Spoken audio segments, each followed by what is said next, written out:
사랑의 하나님 감사합니다. 하나님의 말씀을 배우고 또 그 말씀 가운데 거할 수 있도록 하나님께서 우리와 늘 함께 하시고 그 은혜의 자리에 있을 수 있는 것, 또 그 은혜의 자리 가운데 거할 수 있는 것이 얼마나 귀한 것인지를 우리가 말씀 안에 거하면서 날마다 선포하며 또 그러한 말씀을 받은 자로, 은혜 받은 자로 살아갈 수 있는 지혜와 능력을 더하여 주시옵소서. 주님, 우리는 연약합니다. 우리가 하나님의 백성으로 살아가기에는 너무나 많은 어려움이 있습니다. 그러나 그럼에도 불구하고 우리가 매일매일 순간순간의 삶을 하나님의 백성으로, 구원받은 자로, 하나님의 자녀로 꿋꿋이 살아갈 수 있는 우리가 될 수 있도록 하나님 인도하시고 함께하여 주시옵소서.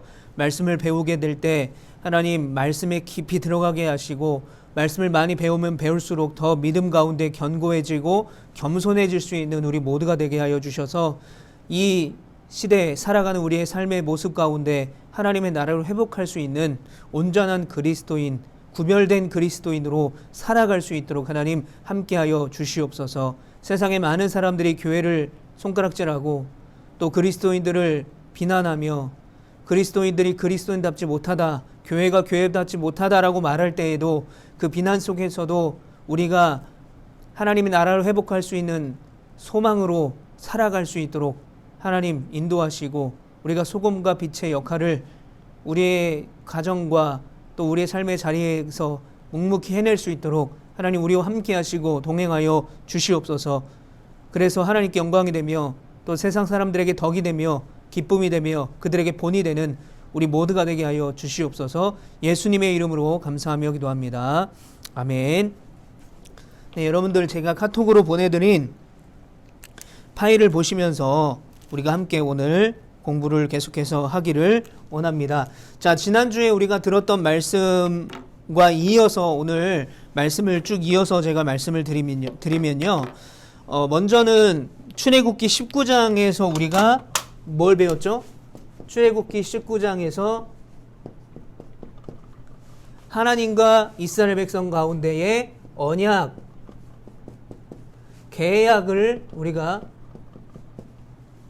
계약에 대해서 공부를 했습니다. 자, 그런데 제가 이제 지난번에 설명해 드린 것 중에 약간의 오류가 있어서 정정을 합니다. 그때 제가 이제 이스라엘 백성들이 우리가 다 준행하겠습니다 라고 이야기를 했다라는 것을 계약의 도장을 찍었다라고 말씀을 드렸는데 그것이 틀렸음을 다시 한번 말씀을 드리고 양해를 구합니다. 그때는요, 출애굽기 19장은 뭐냐면 구두합의였습니다. 구두합의.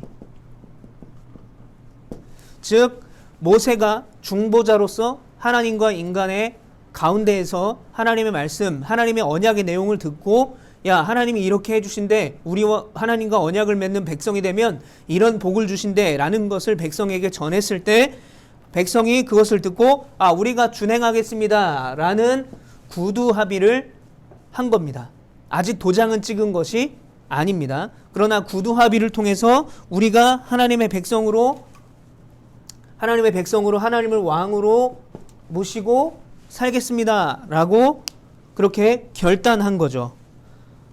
19장은 그래서 구두합의라고 볼 수 있습니다.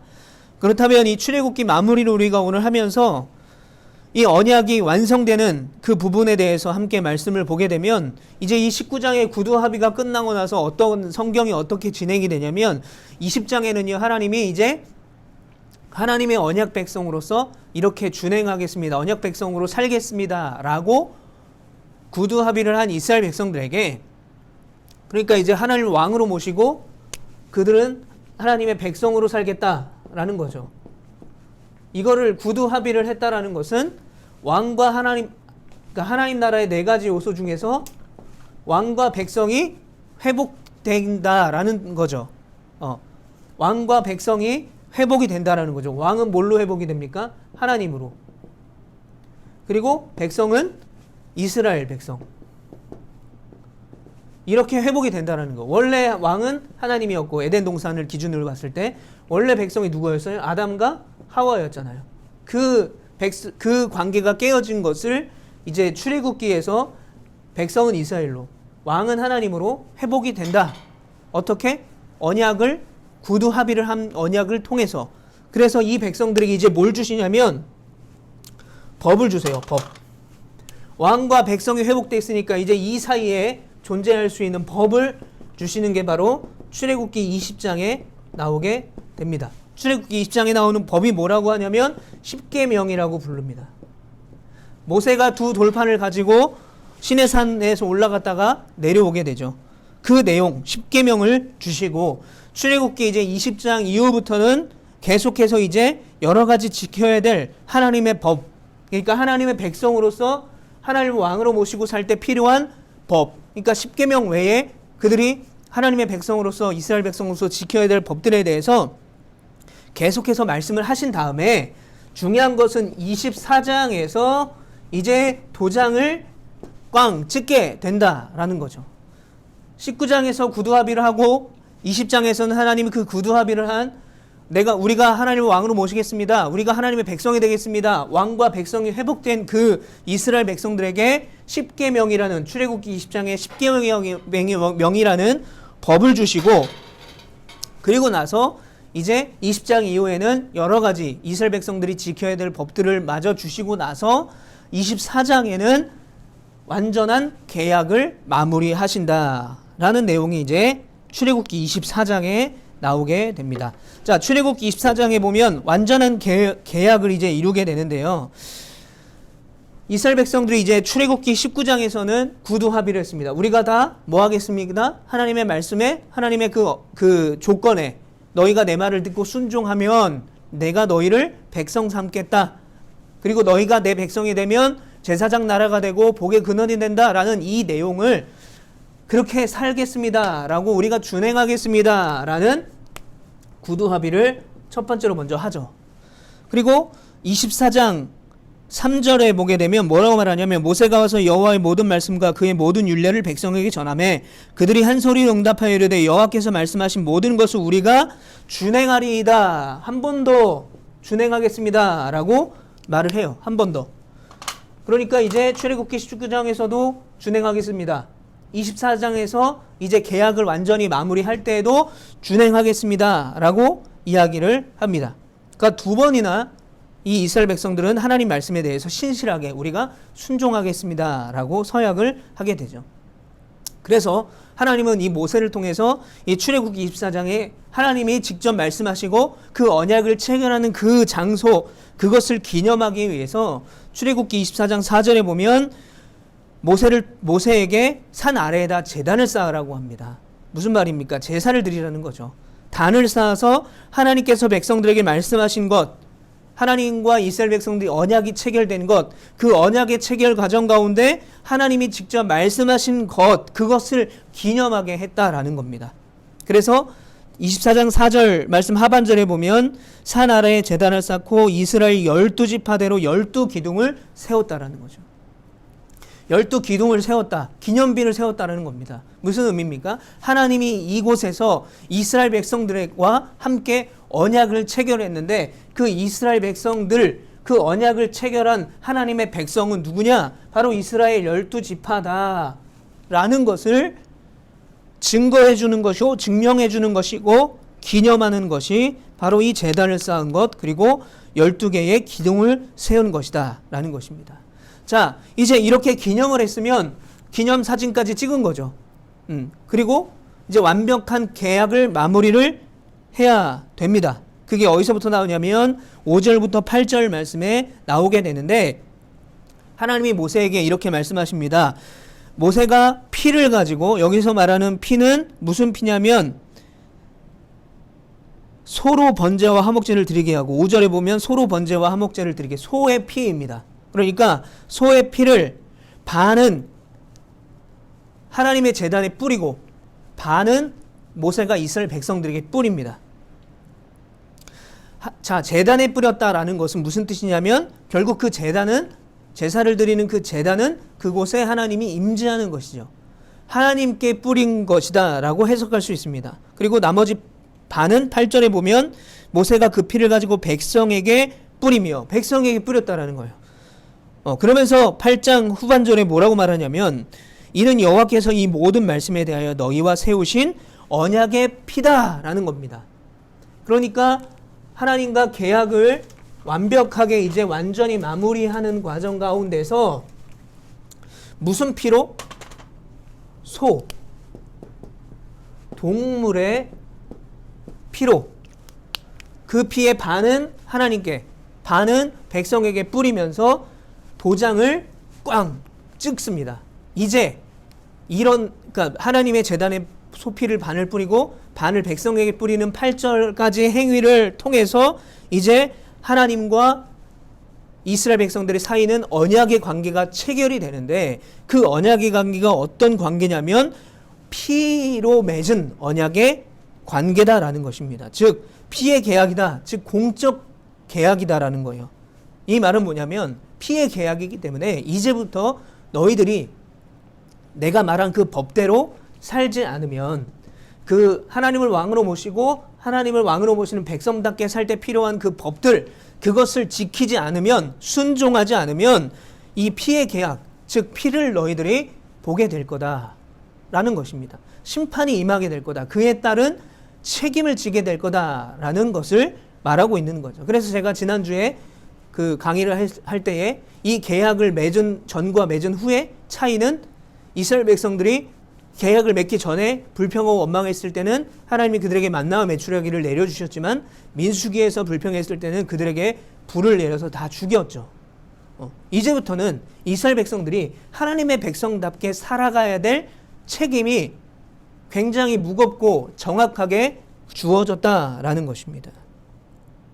자, 그렇게 이 피로 피의 언약을 맺고 이 언약식을 딱 마치고 나서 어떤 일이 벌어지냐면, 출애굽기 24장 10절부터 11절에 보면 그들은 하나님을 뵙고 먹고 마셨더라.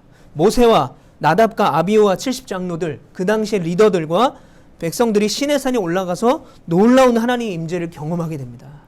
자, 여기서 그들이 하나님을 보았다, 하나님과 먹고 마셨다라는 것은 하나님과 이스라엘 백성들이 하나님의 백성, 즉 왕, 백성으로 회복되는 그 언약이 체결된 것을 기념하고 기뻐했다라는 것입니다. 그렇게 성대하게 하나님과 이스라엘 백성들의 계약, 언약의 계약이 맞춰지게 되었다라는 것입니다.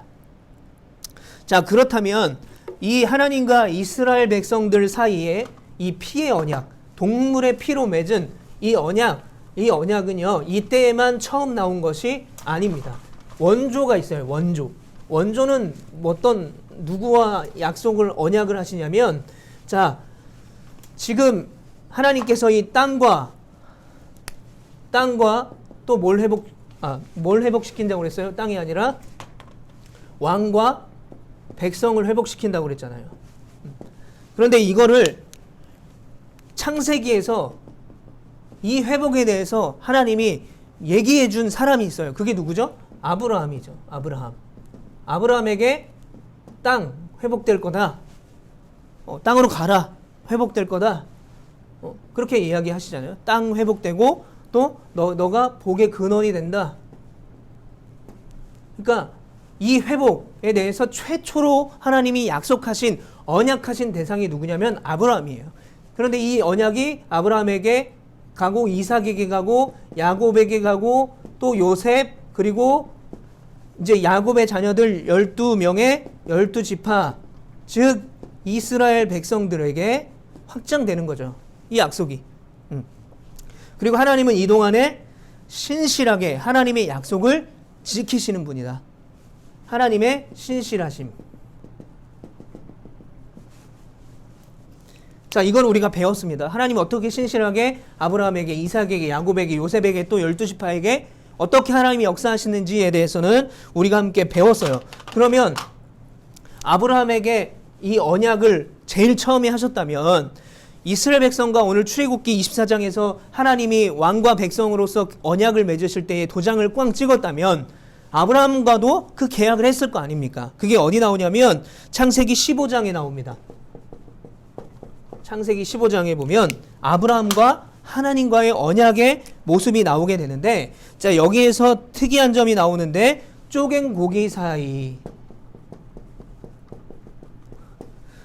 자, 원래 이 고대 근동의 언약은 이제 이렇게 길이 있으면 재물을 쪼개요. 이렇게 반으로 쪼갭니다. 이렇게 쪼개놓고 이 사이를 언약을 맺는 두 사람이 같이 걸어갔다가 나와요. 이렇게 함으로 우리가 이제 계약서에 도장을 찍는 것처럼 두 사람의 이 언약, 계약의 관계가 성립이 되는 거예요. 이게 고대 근동의 언약, 계약식이었습니다. 자, 성경의 창세기 15장에요. 하나님이 아브라함에게 뭘 명령하시냐면 재물을 쪼개놓으라고 해요. 그러면 여러분, 재물을 쪼개놓으면 뭐가 발생합니까? 쪼갤 때 자르잖아요. 그러면 피가 발생하죠. 그러니까 고기를 쪼개놓으면 이 사이에 뭐가 있냐? 피, 동물의 피가 있는 거예요. 피. 그러니까 고대 근동의 오리지널, 고대 근동의 언약, 계약에는 반드시 동물의 피가 있다라는 거죠. 이게 뭐예요? 피의 언약이에요. 피의 언약. 고기를 쪼개놨잖아요. 그런데 이제 창세기 15장에는 아브라함이 이제 하나님의 임재를 기다리죠. 고기를 쪼개놓고. 근데 이제 하나님의 임재가 지체되니까 졸게 되죠. 그 사이에 여호와 하나님이 횃불, 불처럼 왔다 갔다 하셨다라고 성경에 나오죠. 이건 뭐냐면 원래는 아브라함과 하나님이 같이 왔다 갔다 해야 되는데 하나님만 왔다 갔다 하셨다는 것은 이제부터 하나님은 아브라함에게 하나님이 그 아브라함을 인도하셔가지고 그 하나님과 언약을 맺게 하심으로 그 언약 백성 삼겠다라는 내용입니다. 물론 이제 아브라함이 이 언약식 때 졸아서 이제 페널티를 얻게 되는 거죠. 불이익을 받게 되죠. 그 민족이 나중에 뭐 노예로 팔려가게 되고 이런 일들을 경험하게 될 거다라는. 그런데 이 고대 근동의 언약식은 피의 언약이었다. 이게 바로 고대 근동 언약의 오리지널이에요. 누구에게? 아브라함에게 한 것. 근데 이 아브라함이 한 이 언약이 시간이 쭉 흘러서 그 신실하신 하나님이, 아브라함의 하나님, 이삭의 하나님, 야곱의 하나님이 요셉을 지키시고 또 그 약속을 12지파까지 쭉 이어서 오시면서 드디어 출애굽기 24장에 이스라엘과 하나님과의 언약, 새로운 언약이 체결이 되는데 그 언약에도 동물의 피, 소의 피를 내서 반은 하나님께, 반은 이스라엘 백성들에게 뿌렸다라는 거죠. 쪼갠 고기 반은 반반 나눠서 똑같은 언약식이 피의 언약, 즉 이 언약을 지키지 않았을 때는 쪼갠 고기처럼 그렇게 될 거다. 이런 책임이 주어지게 된다는 거죠. 그래서 이게 하나님과 아브라함과의 이제 언약을 이룬 모습이 창세기 15장에 나옵니다. 그래서 이제 이제 번외로 이야기를 드리면 이제 이 언약이 지금도 존재하죠. 이 비슷한 모습이 지금도 존재하는데 결혼식이다. 네. 하객들이 신부와 신랑 측으로 나눠져 있잖아요. 그 사이를 걸어갔다가 결혼이 성립이 딱 되는 때는 언제예요? 신랑 신부가 여기로 가서 주례까지 하고 다 끝나고 이제 이 사람들이 막 박수 치면서 여기로 나올 때 그때 결혼이 끝나는 거잖아요. 결혼식이 딱 체결이 되는 거잖아요. 자, 그렇다면 여기 하객들은 무슨 역할입니까? 증인들이에요. 증인들. 즉 이 약속, 이 혼인의 관계를 어기지 말아라라는 거죠. 이게 바로 이제 고대 근동의 언약이 뭐 지금 이 시대의 언약과 비교해 보면 적용을 해보면 결혼식과 비슷하다 할 수 있다라고 볼 수 있다라는 거죠. 꼭 그렇다는 건 아니지만 그렇게 해석할 수 있다라는 것을 여러분에게 말씀을 드리고 싶습니다. 자, 그래서 이런 계약의 관계를 통해서 이제 하나님이 아브라함에게 언약을 해주신 약속들이 출애굽기 24장에서 이스라엘 백성과 하나님과의 언약이 이루어지죠. 창세기 15장에는 아브라함 한 사람과 하나님, 그러나 아브라함 한 사람을 통해서 하나님이 내리신 그 복이, 약속이 신실하게 이루어져서 이스라엘 백성 전체와 하나님이 계약을 체결하게 되는 것입니다. 자, 그래서 이 계약, 이것을 뭐라고 부르냐면 이따가 뭐 나오겠지만 구약이라고 불러요. 구약. 옛 약속, 올드 테스트먼트. 구약이라고 부릅니다. 그렇다면 신약의 계약이 존재합니다. 그게 어디냐면 마가복음 14장 22절에서 24절 말씀에 보게 되면 예수님이 이제 잡시기 전에 제자들과 함께 성만찬을 하는 장면이 나옵니다. 22절에 보면 제자들에게 떡을 떼어 주시면서 자, 이거는 내 몸이야, 받아 먹어라 라고 얘기합니다. 말씀하십니다. 그리고 23절에는 또 잔을 가지사 포도주를 나누시면서 그들에게 주시면서 이것은 나의 피, 곧 언약의 피니라 라고 말해요. 자, 출애굽기 24장과 지금 신약 마가복음에는 몇천 년이라는 시간이 흘렀을 거예요. 많은 시간이 흘렀죠. 굉장히 많은 시간의 갭이 있었습니다. 그런데 출애굽기 24장에도 모세가 이스라엘 백성들에게 소피를 뿌리면서 하나님의 제단에 반 뿌리고 반은 이스라엘 백성들에게 뿌리면서 뭐라고 말해요? 이것은 곧 하나님 언약의 피다라고 말하잖아요. 너희와 세우신 언약의 피다. 그런데 예수님이 뭐라고 말씀하시냐면 제자들에게 떡과 포도주를 나누면서 포도주를 주시면서 뭐라고 말하냐면 나의 피, 곧 이것은 언약의 피다. 똑같은 말씀을 하고 있는 겁니다. 출애굽기 24장과 자 마가복음 14장에서 많은 시간이 흘렀지만 자 그렇다면 제자들은 다 유대인이었습니다. 이 당시 제자들은 그 유대인들의 특징, 이스라엘 사람들의 특징은 하나님의 말씀, 특히 모세 오경 토라라고 부르는데 이 모세 오경들을 자기 자손들에게 계속해서 전해 내려주게 해요. 그래서 암송하게 하고 외우게 하고 공부하게 하고 계속합니다. 그러니까 이스라엘 백성들, 특히 유대인들은 전통이 있는데 하나님의 말씀을 계속 가정에서 가르치고 또 그것을 아이들에게, 자녀에게 배우게 하는 거죠. 그러니까 이 제자들도 유대인이었기 때문에 선조들로부터 내려오는 하나님의 말씀에 대한 기억이 있었을 거예요. 그러니까 지금 제자들이 다 유대인들이죠. 그런데 그 유대인들 앞에서 예수님이 자, 이 포도주는 내 피인데 이것은 언약의 피다라고 얘기할 때 제자들은 데자뷰 현상을 일으키는 거예요. 자기들은 태어나서 처음 경험하는 언약식인데 왠지 해본 적이 있고 경험한 적이 있었던 것 같은 이상한 느낌이 드는 거죠. 그게 어떤 느낌이에요? 왜 느낌이 들죠? 자신들의 선조들을 통해서 들은 거예요. 하나님이 출애굽할 때 시내산에서 그 우리들과 이 계약을 맺어주셔서 그게 언약의 피의 계약을 맺어주셨다라는 구약의 메시지를 계속해서 들어왔던 거죠. 그러니까 유대인들이니까 제자들이 그걸 알고 있었다라는 것입니다. 그래서 지금 예수님이 우리에게 이 떡과 포도주를 나눌 때에 이 포도주를 주신다라는 것은 예수님이 십자가에 달려 죽으심으로 말미암아 그 피를 흘려서 그 피를 통해서 우리와 하나님과의 언약을 맺게 하시는 거구나 라는 것을 깨닫게 되는 거예요. 단순히 예수님이 잡히기 전에 야 우리 마지막으로 회식 한번 하자, 포도주도 마시고 떡도 나누고 이런 개념이 아니었다라는 거예요. 예수님이 십자가에 달려 돌아가시기 전에 예수님이 미리 자신의 십자가의 죽음을, 그 죽음의 의미를, 죽음의 목적을 제자들에게 말씀해주고 있는 것입니다. 언약의 피라는 말 한마디로. 그런데 이 제자들은 그걸 어떻게 알아들었을까요? 구약시대에 이미 자신들의 선조로부터 내려오는 이스라엘 백성들과 하나님과의 언약의 관계, 그것을 이해하고 있었기 때문에 이 예수님이 포도주를 주시면서 이것은 내가 곧 흘릴 피의 언약이다라고 말하는 것은 예수님이 십자가에 달려 돌아가심으로 말미암아 하나님과 우리가 언약의 관계, 하나님의 백성이 되는구나, 그것을 깨닫게 되는 거죠. 그런데 이 계약의 때가 언제냐?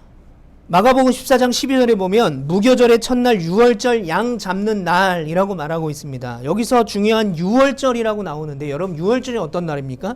유월절은요, 이스라엘 백성들이 10번째 재앙을 통해서 하나님이 이제 애굽의 바로에게 10가지 재앙을 내리시잖아요. 근데 마지막 10가지 재앙 중에 마지막 재앙이 장자의 죽음입니다.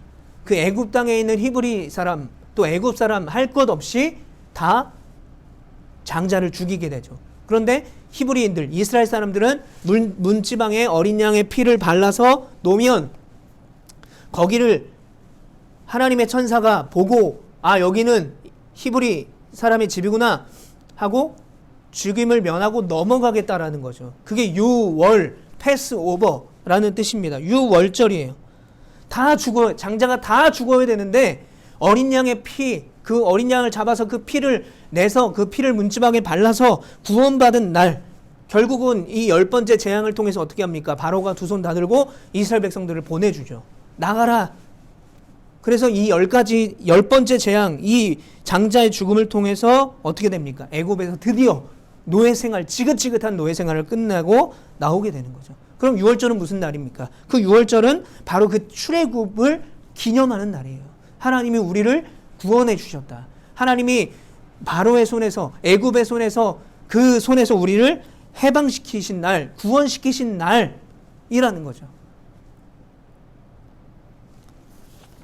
그래서 이 출애굽기 19장 그리고 출애굽기 24장, 이것을 우리는 구약이라고 부르고, 이 제사는 동물의 피로 드린 제사였다라는 것입니다.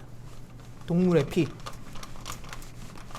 자, 그런데 이 구약의 제사는요, 조건부 계약의 관계가 있어요. 그 어떤 뜻이냐면, 하나님께서 말씀하신 율법, 또 그들에게 주신 법, 십계명, 그것을 순종할 때 하나님이 그들의 왕이 되시고 이스라엘은 그들의 하나님의 백성이 될 수 있는 이 사이의 법을 준수해야 되는 거죠.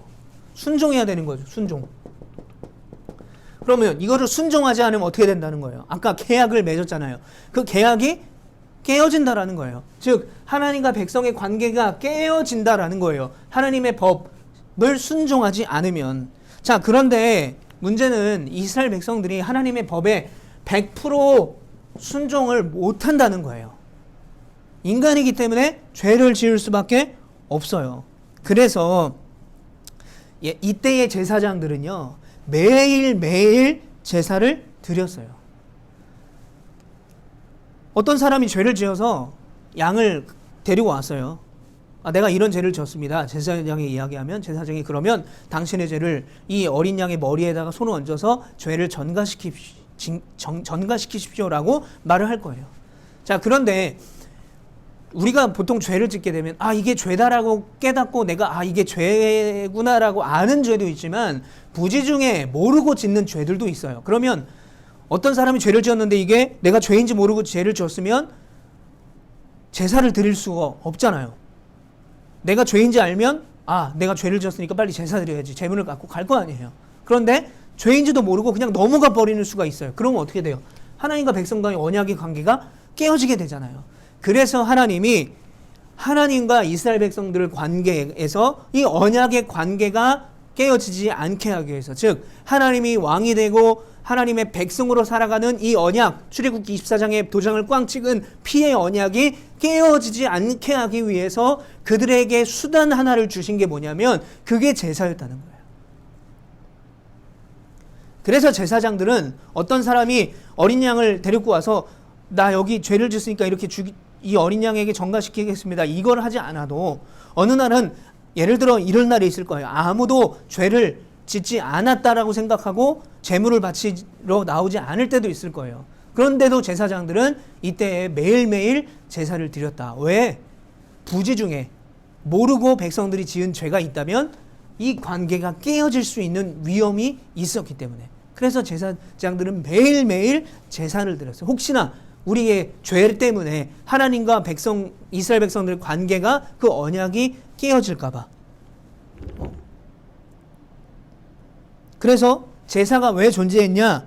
하나님이 제사법을 굉장히 레위기 말씀에서, 출애굽기 말씀에서 계속해서 굉장히 복잡하게 말씀하시죠. 소제, 번제, 화목제, 속건제, 속제제, 요제 흔들어서 드리고, 잘라서 드리고, 불태워 번제 드리고, 엄청 많이 종류가 있죠. 이게 왜 그러냐면 하나님이 이스라엘 백성들에게 복잡하게 하기 위해서, 또 하나님이 이스라엘 백성들 앞에 나올 때 어떤 과정을 통해서 정결하게, 또는 절차를 고생해서 지켜서 예를 갖추라, 이런 뜻이 아니라 하나님과의 언약의 관계가 죄로 인해 깨어질 수도 있었기 때문에, 이때의 계약의 관계는 그런 조건부의 계약이었기 때문에 매일매일 제사장들이 제사를 드렸다. 그런데 나중에 이 제사장들이 타락하게 돼요. 제사장들도 사람이기 때문에 타락을 하게 됩니다. 타락하니까 어떻게 돼요?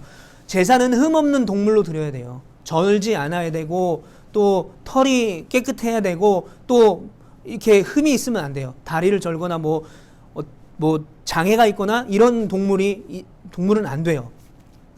흠없는 동물을 드려야 되는데 이 사람들이 매일매일 제사를 드리다 보니까 이제 부패하기 시작하고 타락하기 시작하고 무뎌지기 시작하는 거죠. 그래서 그냥 대충 제사를 드려버리는 거예요. 저는 동물 갖고 그냥 드려버리고. 그러니까 어떻게 됩니까? 결국 이 제사가 온전히 이루어지지 않으니까 죄가 용서받지 못하게 되고 결국에는 하나님과의 관계가 깨어지게 되는 일이 벌어지게 됩니다.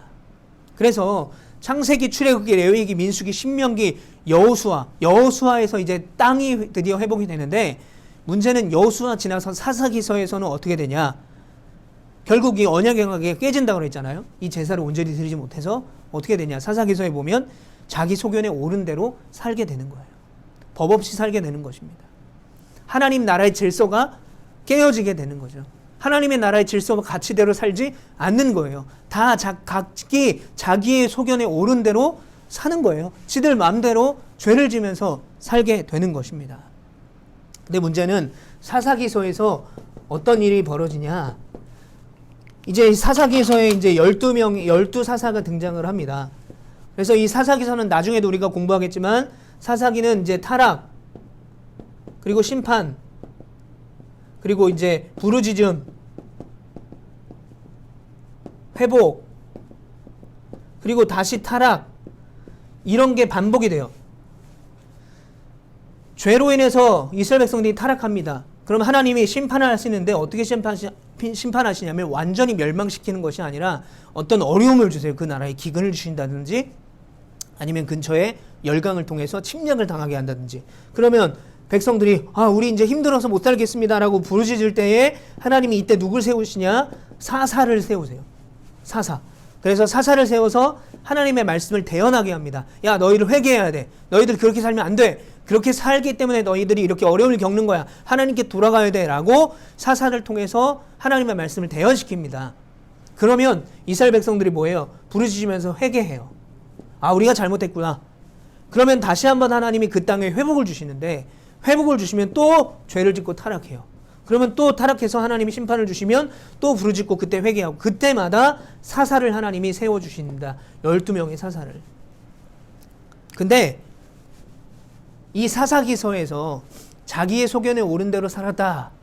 결국은 모든 이스라엘 백성들이 하나님을 왕으로 모시지 않고 지들 마음대로 살게 되죠. 그 과정에 어떤 일이 벌어지냐면 사무엘상 8장에 보면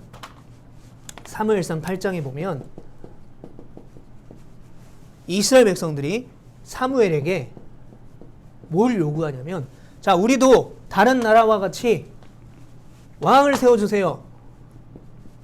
이렇게 말해버려요. 자, 이스라엘 왕은 누굽니까? 하나님이어야죠. 그리고 하나님을 왕으로 모시고 하나님의 백성답게 하나님의 법 안에서 살아가야 되죠. 그런데 왕을 달라라는 건 뭐예요? 더 이상 하나님을 왕으로 모시지 않겠다라는 거예요. 하나님의 백성으로 살지 않겠다라는 거예요. 그러니까 이 사무엘상 하 지나고 사사기 이후의 이야기잖아요. 사무엘상이 창세기, 출애굽기, 레위기, 민수기, 신명기, 여호수아, 사사기, 룻기. 이제 룻기는 이제 그 사이에 낀 이야기고 사무엘상하 이렇게 되잖아요. 그러니까 사사기 시대 자기의 소견에 옳은 대로 하나님을 왕으로 모시지 않고 살았던 그 이후에 어떤 일이 벌어지냐? 드디어 이제 인간들이 하나님을 왕으로 모시지 않겠습니다라고 선포하는 거죠. 그런데 이렇게 된 계기가 있습니다. 그게 뭐냐면 사무엘상 8장 5절 말씀에 보면 어떤 이야기가 나오냐면 백성들이 사무엘에게 이렇게 이야기합니다. 당신들의 아들들은 당신의 행위를 더 이상 따르지 않고 있습니다. 자, 이게 굉장히 무서운 말이에요. 무슨 뜻이냐면 우리가 이제 왕이 필요합니다. 왜 왕이 필요하냐? 사사들의 역할을 제대로 못하고 있습니다. 라는 거예요. 왜요?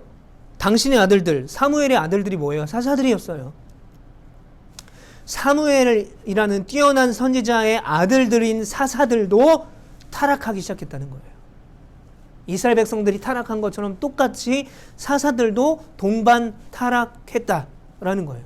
마치 제사장이 타락해서 그들이 흠없는 제물로 제사를 드려야 되는데 그렇게 못해서 하나님과 이스라엘 백성들 간의 언약이 깨어지게 되는 것처럼 그 언약이 깨어진 후에 하나님의 법대로 살지 않은 자신들의 법대로 자신의 소견대로 살았던 이스라엘 백성들이 결국 왕을 요구하게 되는데 그 왕을 요구하는 것 자체가 우리는 하나님의 왕으로 모시지 않겠습니다 라는 거예요. 그런데 왜 그러냐? 사사들도 그렇게 사는데 우리라고 그렇게 살지 못하라는 법이 있습니까? 라는 거예요. 이걸 바꿔서 말하면 목사들도 똑바로 살지 않는데 그리스도인들도 똑바로 살지 않는데 내가 왜 믿음으로 살아야 됩니까? 그러니까 우리는 이제 하나님 말씀 말고 하나님 법 말고 다른 거 바라보면서 살겠습니다 라는 거예요. 이걸 지금 우리 시대에 어떻게 적용할 수 있냐? 사실은 이 이야기를 하고 있는 저는요, 제 얼굴에 침을 뱉는 거예요. 왜냐면 제가 목사이기 때문에. 저도 저를 너무나 잘 알아요. 나도 설교하는 자이고 말씀을 전하는 이렇게 가르치는 자인데 그렇게 살지 못할 때가 너무나 많아요.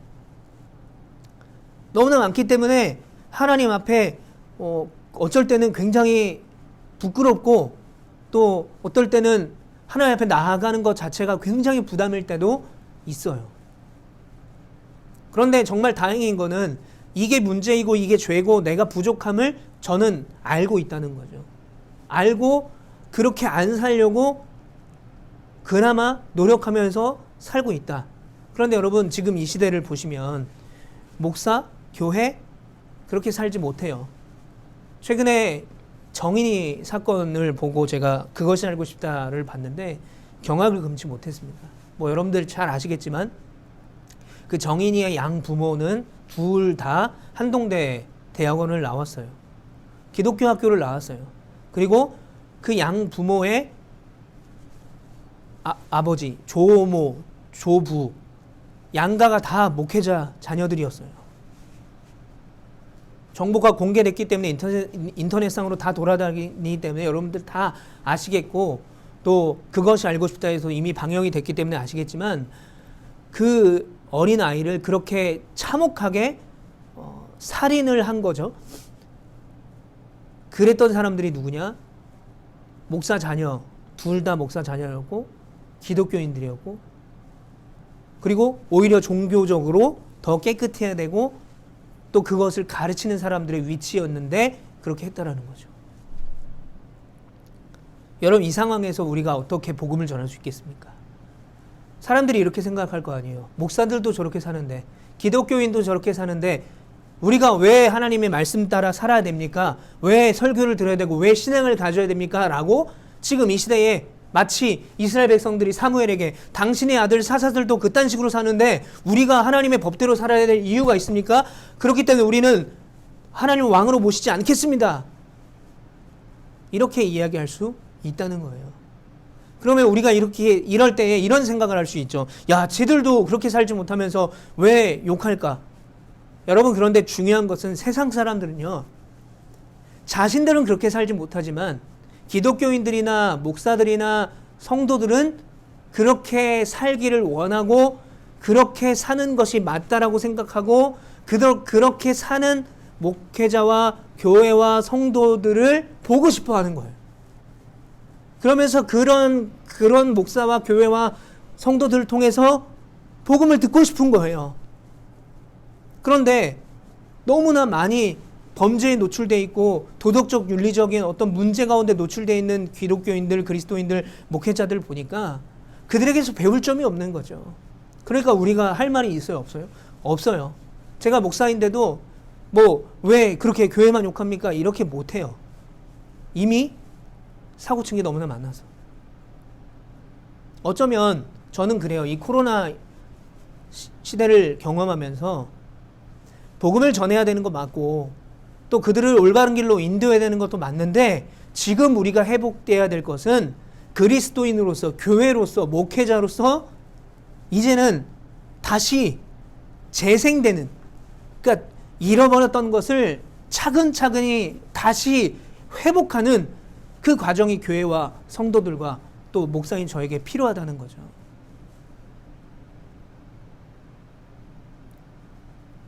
저는 감히 그렇게 생각하고 싶어요. 자, 이렇게 이제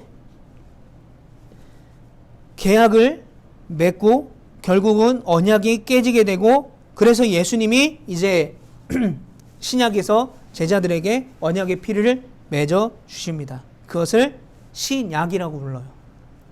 New Testament, 신약, 새로운 계약입니다.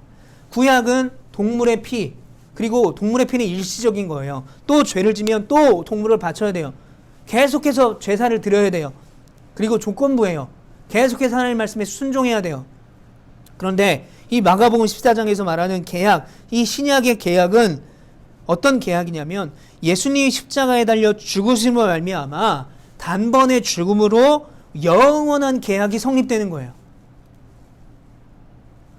구약의 제사는 조건부입니다. 법을 지키지 않으면, 죄를 지으면 제물을 바쳐서 제사를 드려야 돼요. 그래야 그 관계가 다시 회복되는 거죠. 그런데 신약의 이 언약의 피, 예수 그리스도의 십자가의 피는 뭐예요? 예수님이 십자가에 달려 돌아가심으로 말미암아 그것을 믿는 자에게 영원한 약속을 주신다라는 것입니다. 자, 그렇다면 구약의 제사는 어떤 제사냐면, 구약의 제사는 하나님, 자, 이 모세를 통해서 하나님과 이스라엘 간의 언약이죠. 이스라엘의 12지파. 그래서 아까 제가 모세를 통해 12기둥을 세웠다라고 말씀을 드렸잖아요. 요 사이에 이제 모세가 있는 거고, 모세도 요 안에 포함이 되는 거죠. 자, 그런데 신약의 제사는 어떤 제사냐면 하나님, 그리고 누구예요? 지금 이 떡과 포도주를 먹는 사람들 누굽니까? 예수님의 12제자죠. 이 사이에 누가 있어요? 예수님이 십자가에 달려 돌아가심으로 이 12제자에게 하나님과의 언약이 이루어지는 겁니다. 그리고 여기는 모세가 하나님과 이스라엘 지파에서 이 법, 십계명, 이것을 통해서 조건부 계약이 맺어지는 거고, 신약은 영원한 계약이 맺어지는 것이다. 그래서 더 이상 제사가 필요 없게 되었어요. 왜요? 예수님이 한 번의 죽으심으로 말미암아 영원한 계약이 성립되었기 때문에 더 이상 제사가 필요 없다. 그래서 예수님이 십자가에 달려 돌아가실 때에 회막, 성소와 지성소를 뭐라고 그래요? 나누는 커튼, 회막이 찢어지잖아요. 이제는 누구나 다 하나님께 나아갈 수 있다. 예수님이 십자가의 죽음으로. 그래서 골로새서 1장 20절에 보면 그의 십자가의 피로 화평을 이루사, 예수님이 십자가에 달려 돌아가심으로 화평을 이루셨다는 거예요. 자, 그렇다면 구약의 제사는 어떤 제사예요? 아까 말씀드렸던 구약의 제사는 출애굽이잖아요. 출애굽한 것을 기념한 날이잖아요. 그래서 하나님이 우리를 바로의 손에서 건져주셨다라는 거예요. 그러면 신약의 계약은 뭐예요? 예수님이 십자가에 돌아가심으로 단 한 번의 희생 제물이 되셔서 우리에게 영원한 하나님의 자녀가 되게 하셨는데, 우리에게 영원한 하나님의 자녀가 되게 해주셨는데, 이게 우리들이죠. 제자가 되게 하셨는데, 또 하나님의 자녀가 되게 하셨는데, 그 자녀가 되는 그 관계, 그 관계는 바로 하나님과 우리의 사이에 예수님이 십자가에 달려 돌아가심으로 영원한 관계가 되었는데, 이때가 아까 구약은 출애굽, 그리고 지금은 죄. 구약은 애굽에서 이스라엘 백성들을 나오게 한 하나님의 백성으로 삼게 했다. 그리고 하나님께서 약속의 땅으로 가겠다라는 애굽에서 건져내신 사건이라고 한다면, 신약은 영원히 죽을 수밖에 없는 죄에서 예수님의 십자가의 죽음을 통해서 우리를 건져내신 사건이다. 그래서 구약의 계약은 12지파에게, 신약의 계약은 12제자에게, 그리고 그 복음이 지금 우리에게 들어와서 우리들에게도 영원한 하나님 예수님의 십자가의 죽음으로 통한 구원의 은혜가 우리에게도 주어졌다라는 것입니다. 자, 이어서 법의 회복을 보겠습니다. 법의 회복은 아까 얘기했듯이 이제 계약을 맺은 이스라엘 백성들에게 10계명을 주십니다. 그러면서 출애굽기 20장 2절에 보면 나는 너를 애굽 땅 종되었던 땅에서 인도해낸 내 하나님이다. 내가 너희의 이런 하나님이다. 이런 능력의 하나님이다. 너희는 내 백성이다. 다시 한번 언약의 관계가 있다라는 것을 확인시켜 주세요. 그렇게 그 확인시켜 주는 작업은 뭐냐면 다시 한번 기억하라는 거예요. 내가 너희의 하나님이다. 너는 내 백성이다. 뭐예요? 그러니까 너희는 내 명령을 지켜야 돼. 왜? 출애굽기 24장에 피의 계약을 맺었기 때문에 이것은 지켜도 되고 안 지켜도 되는 것이 아니라 명령이 되는 거예요. 그러니까 하나님께서 이제 내리시는 이스라엘 백성들에게 내리시는 명령은 지켜야 되는 명령이다. 그래서 자, 뭐가 회복이 되죠? 출애굽기에서 창세기, 자, 출애굽기에서는 왕, 하나님, 왕이 회복되니까 당연히 백성이 회복되는 거죠. 계약을 통해서 왕과 백성이 회복되고 백성은 이스라엘. 그리고 이 사이에 존재하는 법 뭐예요? 십계명입니다. 원래 에덴 동산에서는 뭐였어요? 법이 선악과를 먹지 말라라는 거였죠. 선악과를 먹지 말라, 그리고 경작하고 지키게 해라. 이게 법이었죠. 근데 그 법을 지키지 못하죠. 자, 이스라엘 백성들 이 법 십계명을 주세요. 그래서 법이 회복됩니다. 그런데 중요한 것은 왕과 백성의 관계는 언약의 관계다. 그래서 출애굽기 19장과 24장에 출애굽기 19장은 우리가 그렇게 준행하겠습니다. 그 백성이 되겠습니다라고 구두합의란 것이고 24장에서는 언약의 피, 소피로 반은 하나님께 뿌리고 반은 이스라엘 백성들에게 뿌림으로 도장을 완전히 찍었다. 그리고 나서 하나님께서 그들에게 내린 법은 더 이상 그들이 지켜도 되고 안 지켜도 되는 것이 아니라 때에 따라서 상황에 맞춰서 지킬 수 있는 것만 지키고 이게 아니라 명령으로서 지켜야 된다. 그러면 왕, 법, 백성이 회복됐으니까 이제 뭐만 회복되면 하나님 나라 회복이 돼요? 땅만 회복되면 되잖아요. 그런데 땅은 여호수아서에서 회복이 됩니다. 그러면 지금 우리가 지금 출애굽기까지 했잖아요. 그러면 창세기 출애굽기까지 했는데 여호수아까지 가려면 중간에 뭐가 있어요? 창세기, 출애굽기, 레위기, 민수기, 신명기. 레위기, 민수기, 신명기가 남게 돼요. 그런데 이 레위기, 민수기, 신명기가 어렵죠, 내용이. 근데 우리가 어떻게 이해하면 되냐면 레위기, 민수기, 신명기는 이제 하나님이 여호수아에서 땅을 가나안으로 회복을 하실 건데 왕과 백성을 회복시키고 그 법을 회복시킨 이 언약 백성으로서 땅의 회복으로 가는 그 과정 가운데 있는 이스라엘 백성들이 지켜야 되는 여러 가지 법들과 또 여러 가지 가치들을 다시 한번 말씀해 주시고 또 430년간 애굽 생활을 하면서 그들에게 뼛속 깊이 이제 습관이 되었던 애굽에서의 가치들을 다 내려놓는 그런 내용들, 훈련의 과정들이 바로 레위기, 민수기, 신명기에 나오게 되는 거다. 그래서 우리는 레위기, 민수기, 신명기는 이 정도로 이해하면 되는 거죠. 그런데 그 훈련을 어떻게 시키느냐면 이제 땅의 회복으로 가는 과정 가운데서 레위기, 민수기, 신명기가 있는데 이제 땅으로 가는 이스라엘 백성들, 왕과 법과 백성이 회복된 이스라엘 백성들에게 하나님이 원하시는 게 뭐냐면 출애굽기 6장 6절부터 7절에 보면 어떤 내용이 나오냐면 너희는 내 백성이다. 나는 너희 하나님이다. 라고 다시 한번 하나님이 이야기를 하십니다. 그러면서 뭐라고 말씀하시냐면 내가 너희를 애굽에서 구해내었다. 라는 거죠. 내가 이런 하나님이다. 너희의 무거운 짐과 노역에서 너희를 건져내 주었다라는 거예요. 자, 여기서 말하는 건 뭐냐면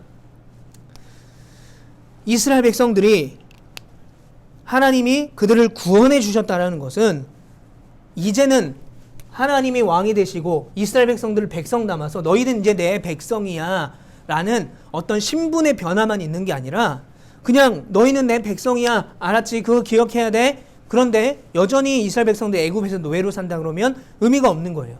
이 출애굽기 구약에서의 구원은 어떤 의미냐? 그들의 신분이 하나님의 백성으로 바뀔 뿐만 아니라 그들의 상황 환경이 바뀌어야 돼요. 즉 애굽에서 나와서 하나님이 약속하신 땅의 회복으로 가야 되는 거예요. 그러니까 하나님의 백성으로서 신분만 바뀌는 것이 아니라 그들의 상황, 환경 역시 하나님이 바꿔주세요. 어디서 어디로? 애굽에서 노예로 살던 이 백성들의 신분을 이제는 가나안으로 들어가는 하나님의 백성으로 바꿔주신다. 이게 바로 땅이 회복되는 과정이에요. 그리고 이 땅이 회복되는 과정 가운데 이스라엘 백성들에게 계속 하나님이 말씀하시는 게 뭐냐면 나는 너희 하나님이고 너희는 내 백성이야. 내가 너희를 이렇게 인도해냈다. 내가 아브라함에게도 이삭에게도 야곱에게 요셉에게 12지파에게 지금까지 너희들에게 이렇게 신실하게 역사하신다. 그것을 기억하고 바라봐라라고 하나님이 말씀하시는 것입니다. 그래서 이제 땅으로 가는 과정 가운데 이스라엘 백성들에게 하나님이 훈련을 시키십니다.